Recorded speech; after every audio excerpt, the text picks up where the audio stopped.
One of the things we wanted to kick off is to just take a moment and share. If you are logged in on the Teams, you can share via the chat, or you can also share over the audio line if you would like. But we're just asking people to share a positive thing that has happened during these current challenging times. You know, we want to remind ourselves that that there are good things happening, and taking time to think of the positive in our days. So again, share a positive thing that has happened during these times, whether it's in the chat box or over the audio. And so while you're thinking of that, I can go ahead and start and share mine. I think for me, being able to work from home is great, and have the ability to do that. But I think I've appreciated my home a lot more than maybe I did in the past, and finding new ways to enjoy our house, our yard, and you know, the neighborhood we're in. So I see some coming into the chat, which is great. Kathy's been able to work on her policies and procedures manual and review that. Yes, definitely go to those back burner projects. More family time. Somebody just sold their old house, so maybe the opportunity to clean and pack and go through things. Read some books. Yep. Maybe pull out some that you haven't read in a while or that's been on your list. A good opportunity for that. And yet, more time with family, being able to work with an agency that, you know, took steps to make it possible to be able to still work and get paid. That's great. Cooking, relaxing when we're able, spend time with family. Great. Mary, anything you'd, or Nicole, or others who'd like to share? I've just learned that I actually can work from home. I always said I don't think I'd be very good at it. I guess I do have the discipline. When you're forced to, you make it work. And also echo Anna's about reading a lot more. That's great. I've reconnected with a childhood friend who now lives in Alaska, but through text and a couple Zoom calls. So I appreciate those connections that I can kind of circle back to. Great. Another one from Kristen in the chat about being able to complete some different training opportunities, some online training, or going back to review some online recordings that you've put off. So have time to do that. Great. Jay's becoming an expert at Zoom and second grade math. So thanks, Jay, for admitting that. and second grade math is something you probably always put off until you had the time, but that's good. You can do it now.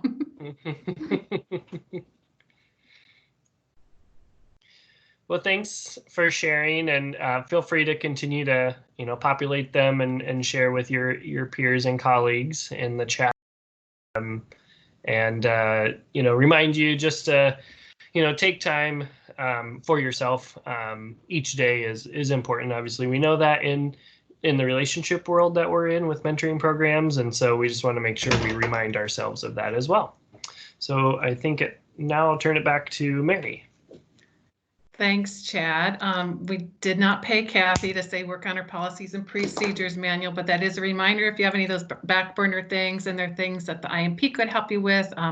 Like for that, in that instance, we do have a template that you could use, and we can help you with any of those back burner things that you're getting to have the time for. And just a reminder, when, you know, everything in the news is sometimes can be really stressful, just to hear how the pandemic is still expanding, and to hear some of the bad news. If you haven't found John Krasinski's Some Good News Online, I recommend that. It is like just about 20 minutes, and all it is good news stories, and you will be guaranteed to probably tear up too. And there's just some fun stories on there. So one of the other pieces of news that came out at the end of last week is that the governor has said that schools will be closed for the rest of the school year. So I thought we've mentioned this a little bit on past calls, but I thought it would be a good time to talk a little bit more about closure, seeing that school-based mentoring will be closing their matches without being able to meet in person. And so what will that look like for programs? So I'm going to share a couple things on the next couple slides about closure, and then send out a document for you after this too. The next slide is really just a reminder of good closure practice for your mentoring program, and just reminding you what closure is about. And so all of you have policies in place about what closure looks like, expected and unexpected. Of course, even with our unexpected closures, we generally think that we will at least be able to have contact with our mentor and mentee. And we know that doesn't always happen either, but this is really just an unusual time that even if they are still meeting virtually, that they wouldn't have time to have closure in person. So some recommendations about closure and reminders on the next slide.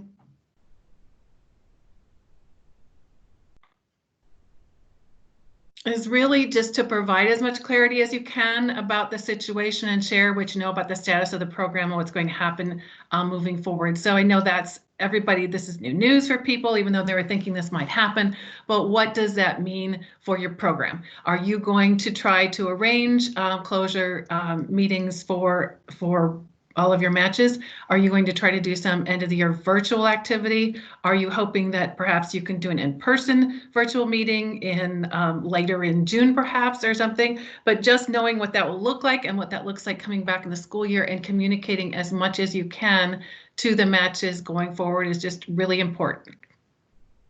And obviously some of the rest of those things are just what we usually do with closure, but especially in this time, just really allowing the mentee to express their feelings about the situation and sharing some thoughts and memories about the relationship, bringing the positive strength-based message about the young person and about the relationship, sharing what you really appreciated about your mentee, sharing what you've noticed about seeing them grow, maybe even in right at this time too in the virtual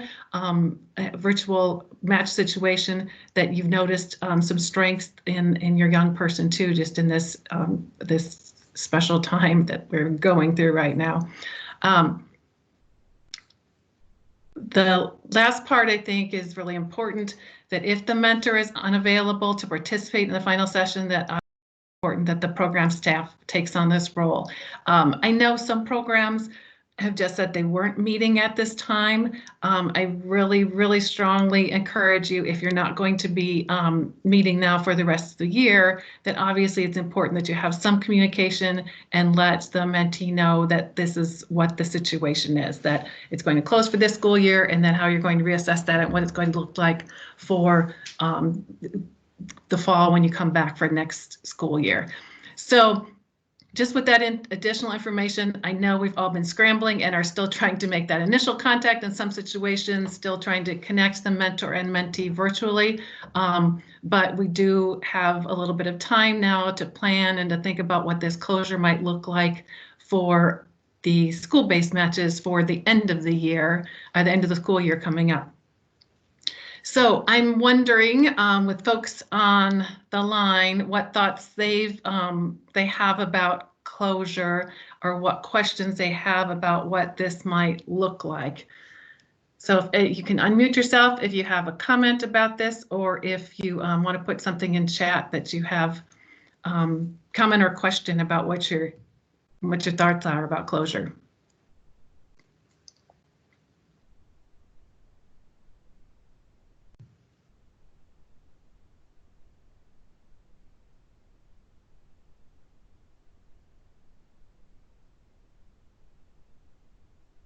It's everybody's favorite topic, I see. Okay.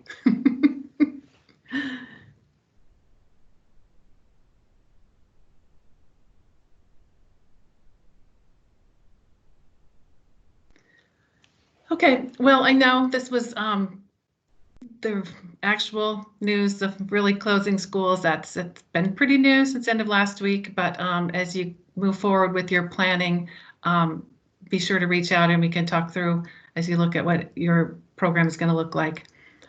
Yeah, and Cassie's just reiterating too that it is really difficult too. So we all probably need some time to process this. Kathy says they're looking at doing a virtual party, and I know that I talked with somebody else last week that they're looking at doing that too.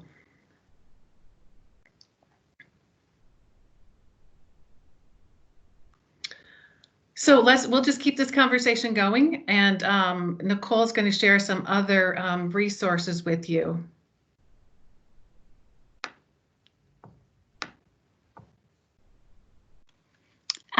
Mary, I'm sorry, I can't see the chat or who else is on the call. Was Julie going to share about? Yes, Julie is on the call.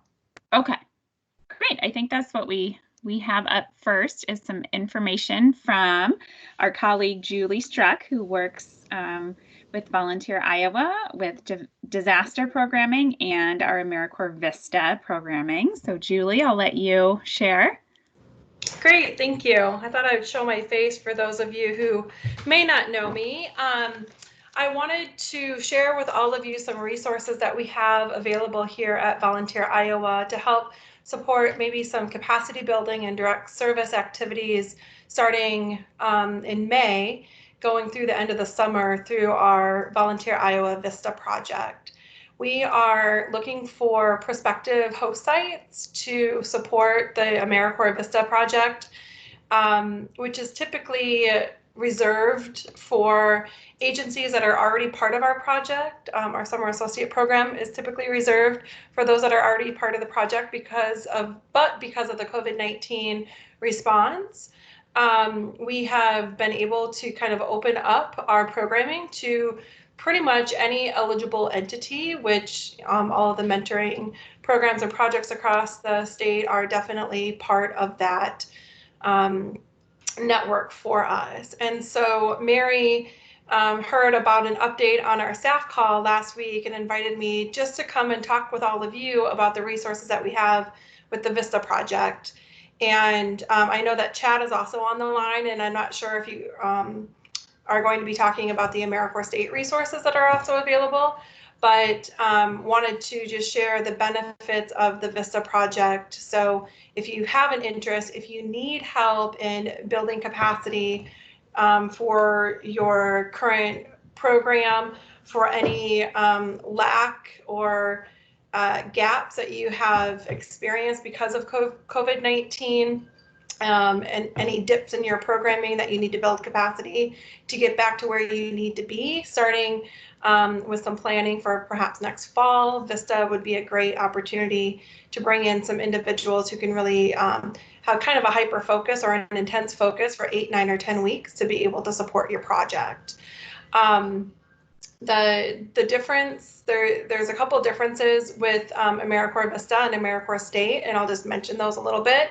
One is Vistas are full-time for 8, 9, or 10 weeks. They do receive a living allowance. They do receive an educational stipend. It is at no cost to you as an organization to bring somebody in to help build your capacity. But Vistas, one of the things that Vistas can do is that they can fundraise and do grant writing for your organization to either help support your organizational expenses or to support any projects or programming that you need either for this summer or starting next fall.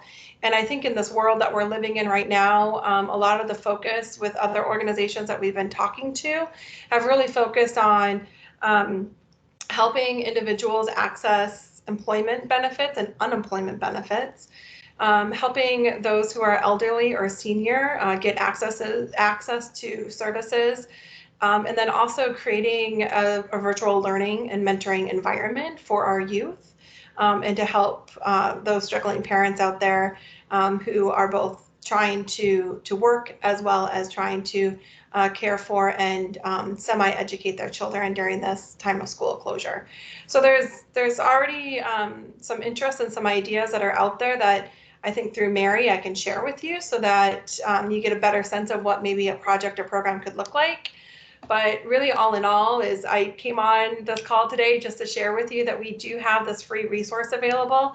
And if any of you are interested in learning more about how AmeriCorps Vista can be a fit for your organization or for your program or project, I'm more than happy to have a conversation apart from this this call today to walk you through what that looks like. I think, Mary, you were going to send out an introduction to this with a survey that will help give folks an idea of what we might be looking for.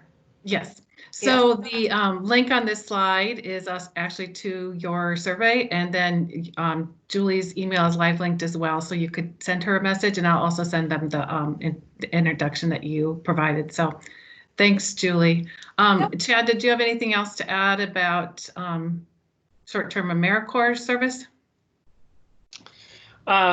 Nothing more than what Julie shared, but I know that there are some opportunities kind of in the hopper from AmeriCorps side as well to support COVID response activities, either for you as an organization, or if you know of groups and organizations, agencies, things like that in your community, to also share the opportunity with them for a chance to host members, or if they know of people who want to serve. We're also going to be kicking off a big recruitment for some of these service opportunities as well. And even if there are individuals that are in a gap of employment right now, or college students that are back home, or that are needing, maybe they had a summer internship lined up that isn't happening, maybe they can't do it remotely, this could be a great opportunity to get experience by also helping a need and respond to a state and national crisis, and do it for a short period of time. They receive a small living allowance. They get, there are some benefits that come with serving, with an education award, things like that we can share and go through later as the programs ramp up the information. But just that there are these opportunities out there, and just watch for them too as we share them on our social media accounts and in any newsletters, and please to continue to share these opportunities out. Thanks, Chad. There's a few comments in chat, and give a shout out to Mentor Dubuque and members serving there right now, Annie and Liz, yay. Yolanda says, thought about AmeriCorps Vista service member and concerns about the administration portion. And I know sometimes that can be a little bit of a challenge. I know Chad and Julie would be happy to talk with you about that. Build on the capacity of recruit when this is all over would be a huge help. It's hard to feel like we're stalled with no one able to start new matches. That's Kathy. Yeah, so what would be a plan to recruit when we go back to our quote unquote normal?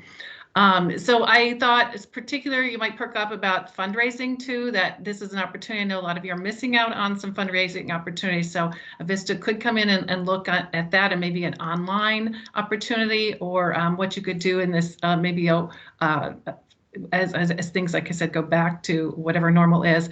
Match support would be something else they could help with, or even just continuing to reach out to your mentees as matches struggle to meet too. So a variety of ways that you might really use a national service member.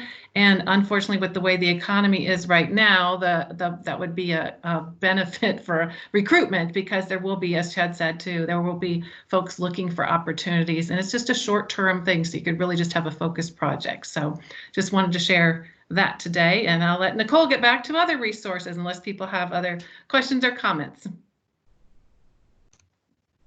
Great, thank you.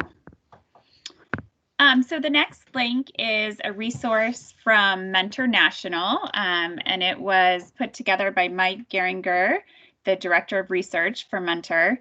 And it's a collection of tips for mentors who are transitioning from the traditional face-to-face matches and meetings to text-based communications with youth and their mentees. So he's gathered some best practices and some tips and ideas to help mentors kind of make that bridge to a different type of communication successfully, and make sure that the relationship that they've started continues with the same strength. And then the next link, activities for social emotional learning. That is a link to the website Wings for Kids. And they are providing social and emotional learning activities to use at home. They're categorized by specific skills and by grade level. So there's activities, books to read, ideas for dinner discussions, and hands-on activities. They cover skills like self-awareness, self-management, decision-making, social awareness, and relationship skills. And the activities provide youth an outlet to share their emotions during this stressful time. So that's a great resource site to check out. Oops.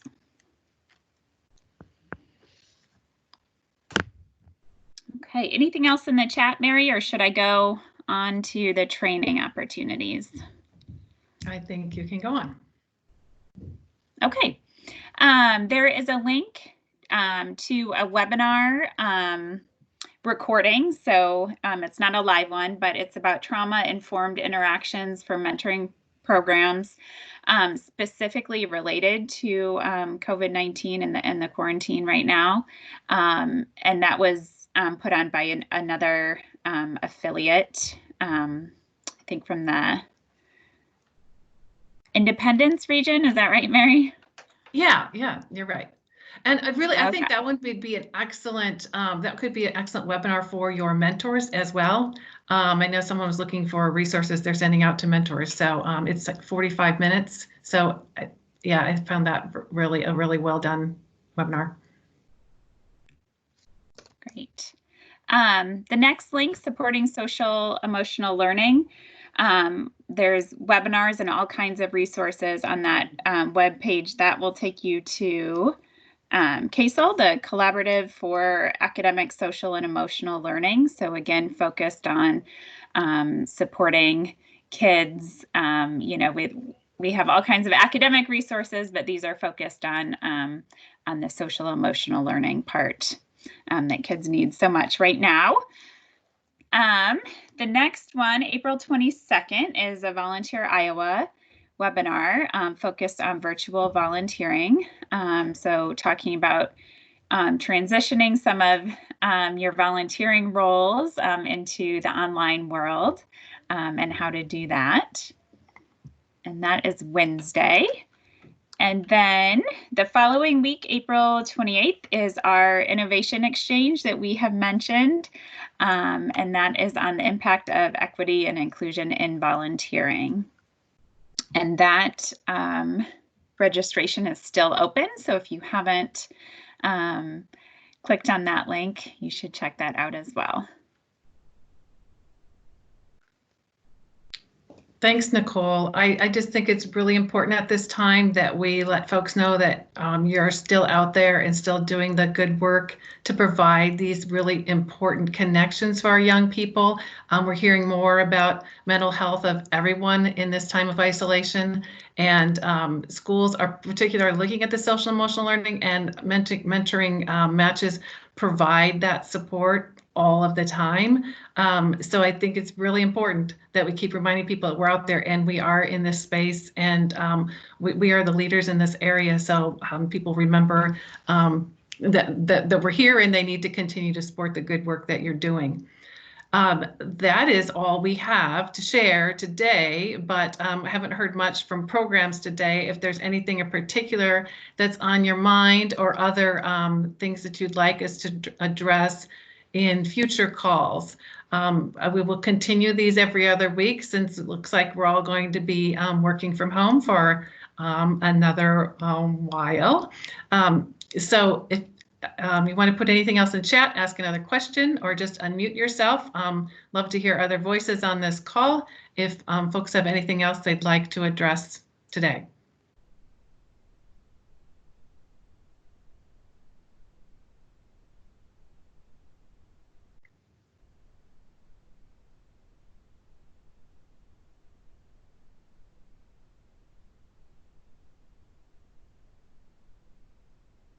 There was a question about end of the year surveys, not being able to contact the mentees, and someone said they're mailing surveys out. And I guess it just depends what kind of contact you do have with all of your mentees to be able to reach them.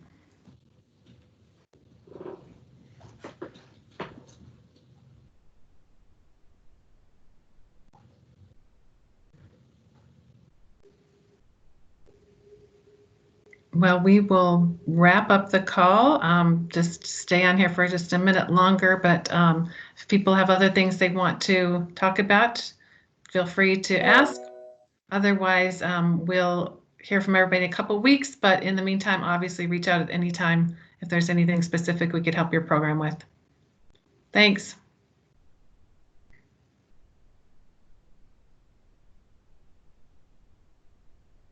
Thank you.